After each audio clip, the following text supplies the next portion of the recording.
তাহলে চলো প্রবলেম 19 আবার কি বলা আছে যে এখানে জেনারেটর ব্যবহার করে 1 থেকে 100 পর্যন্ত সংখ্যার মধ্যে বিজোড় সংখ্যা কি বলতে বলছে বিজোড় সংখ্যাগুলো প্রিন্ট করার জন্য আমাদের প্রোগ্রাম লিখতে হবে।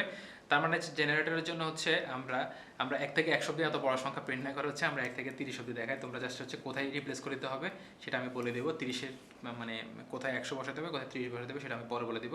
তাহলে হচ্ছে এত কথা না বলে হচ্ছে আমরা ডিরেক্টলি হচ্ছে এতে চলে যাই, প্রোগ্রামে চলে যাই। তাহলে দেখো, তাহলে শুরুতে আমরা কি করবো বলো, শুরুতেই হচ্ছে আমাদের দেখো আমরা কি করতেছি অ্যাকচুয়ালি আমাদের বলছে যে জেনারেটর ব্যবহার করে হচ্ছে 1 থেকে 100 অবধি সংখ্যাগুলোকে প্রিন্ট করতে। তার মানে হচ্ছে প্রিন্ট করার ক্ষেত্রে হচ্ছে আমাদের জাস্ট হচ্ছে কি ব্যবহার করতে হবে, আমরা আগে ফর লুপ ইউজ করতে হবে।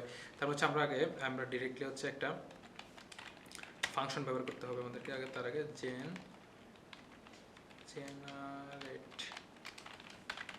নাম, তার মানে সেখানে আমরা কি ইউজ করবো, এখানে হচ্ছে অড নাম্বার বলছে না, তাহলে হচ্ছে অড নাম্বার তো বলছে না, ওকে বিজোড় সংখ্যাগুলো সরি জেনারেট অড নাম্বার, একটা নাম দিলাম সুন্দর।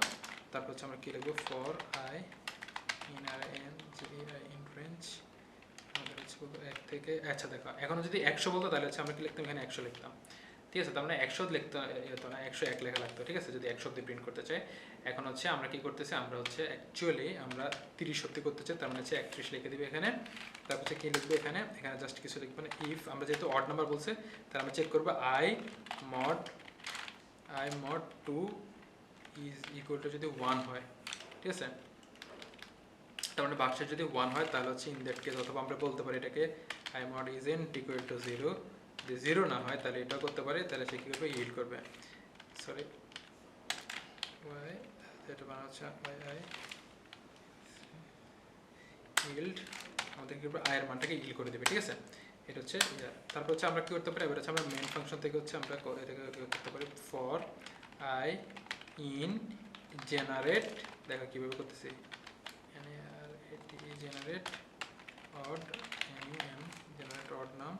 তারপর জাস্ট কি করতে হবে, জাস্ট হচ্ছে এখানে আমরা এটা করবো বানানটা কি ঠিক আছে, এখানে একটা হচ্ছে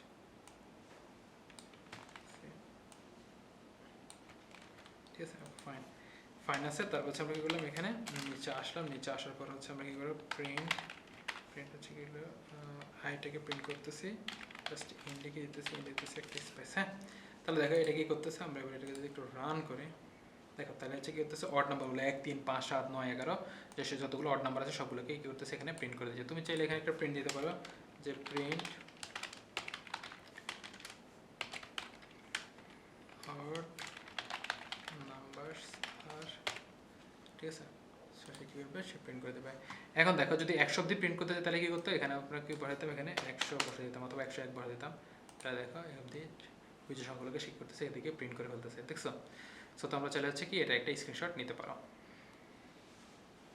সো এরপর আমরা যেটা দেখবো সেটা হচ্ছে আমাদের পরবর্তীটা কি, জেনারেটর ব্যবহার করে 1 হতে 100 পর্যন্ত সংখ্যার মধ্যে জোড় সংখ্যা প্রদর্শন করা। সেম প্রবলেম, জাস্ট হচ্ছে আমরা কি করব, জোড় সংখ্যার জন্য এটাতে স্ক্রিনশট নিয়ে আশা করি, ঠিক আছে।